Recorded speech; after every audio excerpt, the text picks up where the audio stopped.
How are the headaches? Gone. Gone? Yeah, yeah. Look at that. 2 visits, his headaches are gone so far.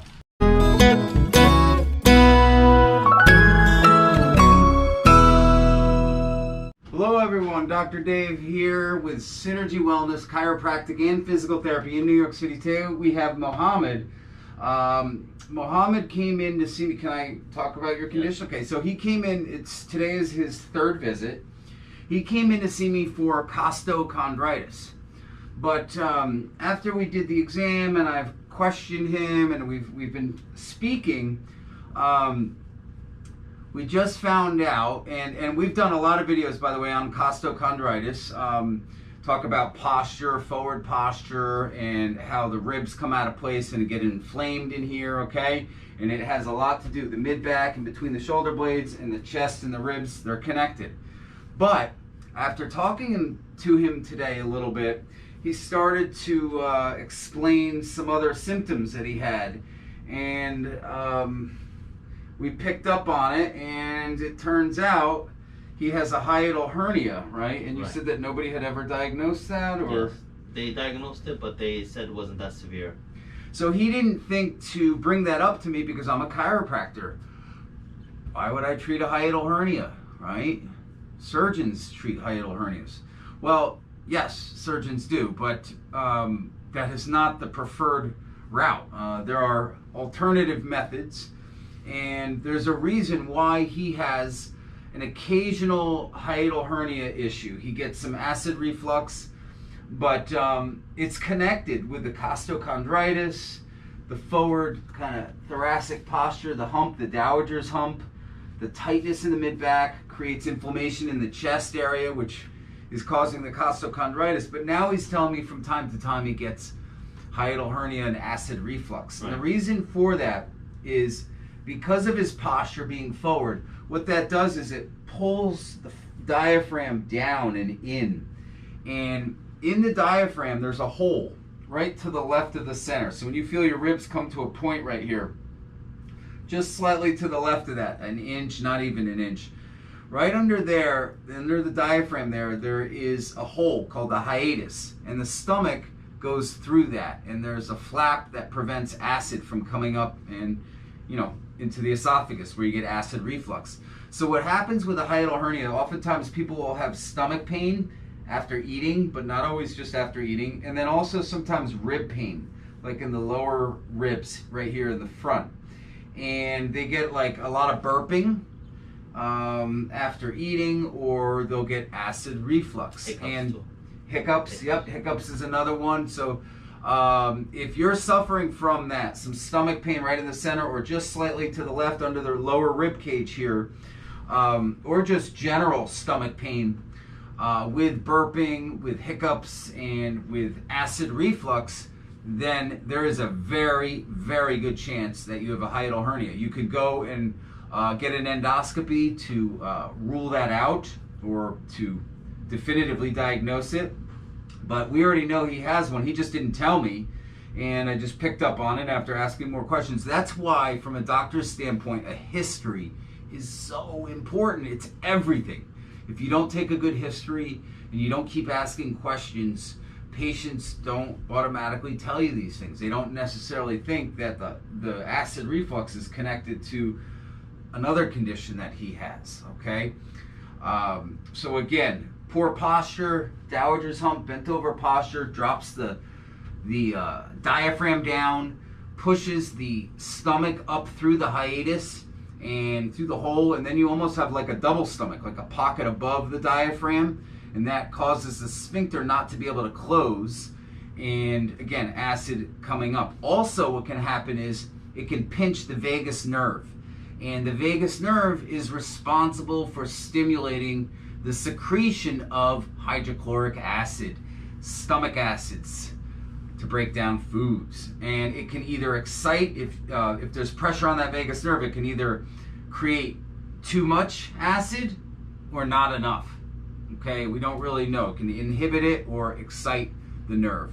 Either way, we're going to treat both his costochondritis today and the hiatal hernia. since it's his first hiatal hernia treatment, we're going to go easy on him because his second visit we did a lot of soft tissue work and he was really sore afterwards. So I think he's just a little bit more sensitive than most people. So I'm going to ask you to just take a deep breath in and blow out. When was the last time you had the burping, the acid reflux? Over a week ago. Over a week ago. Okay, so it's not every day, but it's consistent enough to be at least once a week or so. Yeah? Is that right? Okay. Good. And you'll see here I'm adding pressure. What we're going to do is try to pull the stomach down.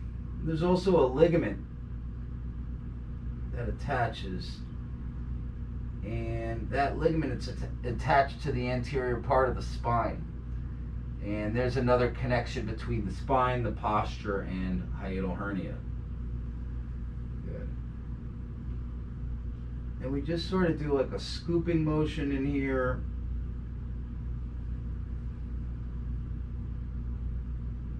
It's a little bit uncomfortable. You doing okay? Trying, hanging in there. And a lot of times when we do this, we'll feel like almost like bubbles and like regurgitating. We'll feel it right underneath fingers.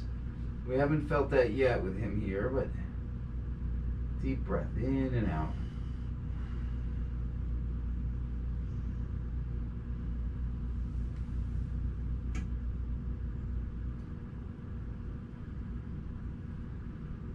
A lot of people end up getting surgery for this, and not every case, but many cases can be helped just with this maneuver.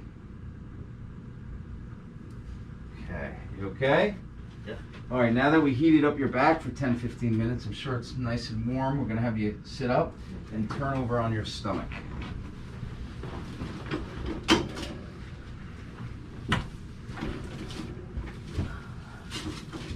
So we just did some cold laser therapy along the costosternal joint, so where the ribs meet the sternum, and that laser is going to help reduce the inflammation.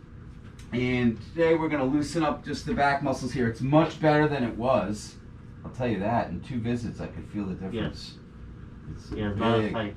And you're doing some stretches at home too? Oh yeah. Yeah. So we gave him stretches already, and I could tell already he's doing them.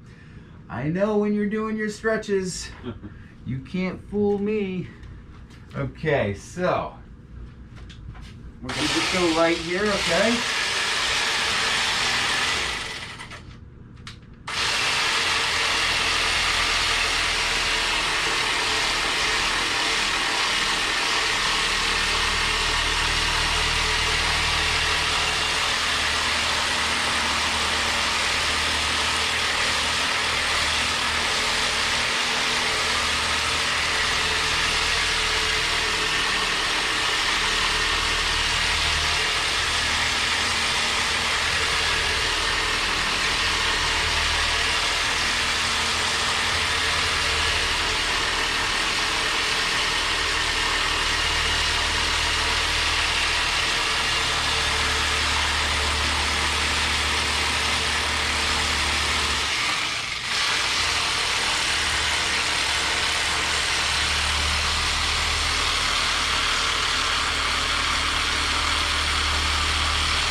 We're going to start with your right side up.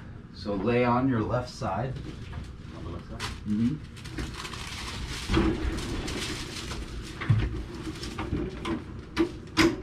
Okay. And bend this leg here. Good.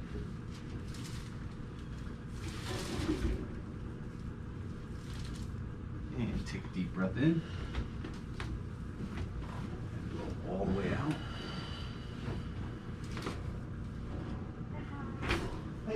And the other side up.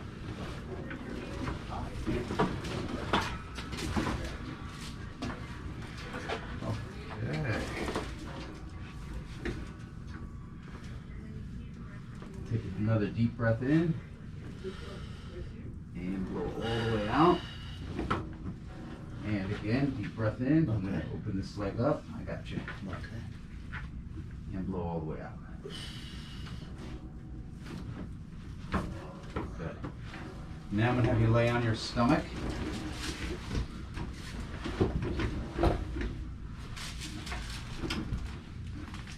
So if you'll notice, I just did a little bit of work in here with him. I didn't want to do too much because his second visit he was really sore. Sometimes if you try to do too much, it doesn't necessarily help the patient, especially if they have a lower threshold for pain, which he clearly does. Okay. Okay. Take a deep breath in and blow all the way out. Good. And turn over on your back.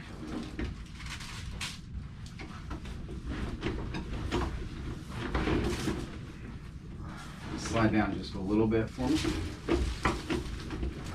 Good. Cross your arms in front of you. Tuck your chin down. Take a deep breath in. Come on up. And blow out. Relax here. Good. And another one.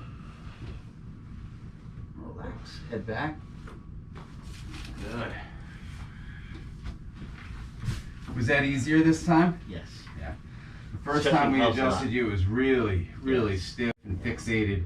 I could see a change already. Keep up the stretches and the exercises you're doing at home. Okay, Yes. they're working. Good.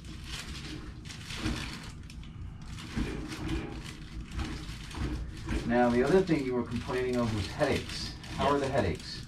Done. Gone? Yeah. Look at that. 2 visits, his headaches are gone so far. I'm sure he may get a headache from time to time. They're tension-related headaches because of his forward thoracic posture here. Relax here. So because he's hunched over in the thoracic area, the middle back, relax here, let it go. Good. That creates tension up on the shoulders. So when you have this posture, your head can only go forward, right? So for every inch forward your head is, that adds 10 pounds of weight to your head. So if your head weighs 12 to 15 pounds and it's 1 inch forward, that's 22 to 25 pounds, right? And then if it's another inch forward, like on your phone, it's usually about 3 inches forward from your shoulder. Like 40 pounds. So you're looking at 40 to 50 pounds. It adds up, yeah. And these muscles on the top of the shoulders and into the neck are not meant to hold that kind of weight, not for hours and hours. Of course. Yeah. So we have to correct that posture, and in doing so, it's going to help your headaches, your costochondritis, and your hiatal hernia. Okay. Right? So for you, posture is everything. Okay? And dropping a few pounds too wouldn't hurt. I know that's been tough during coronavirus, but it certainly wouldn't hurt. Let me know if you have any acid reflux in the next week or so. Okay. Also, same thing with the chest pain. And before I let you go, we're gonna traction out your neck. Okay. Do a little Y strap traction here. Lift your head up and drop it back.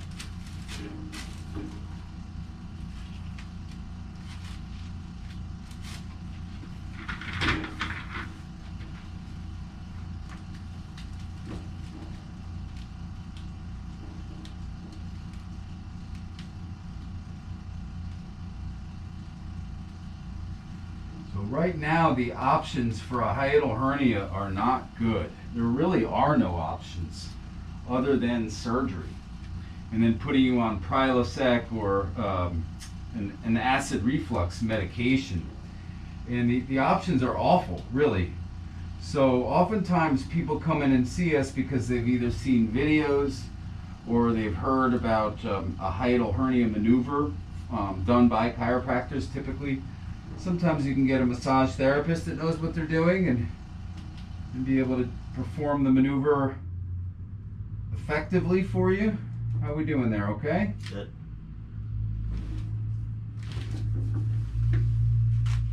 Lift your head. All right, champ, you're all set. All right. I'll see you later in the week. Yeah. Thank you. Okay, you're welcome. Thanks for tuning in, everyone.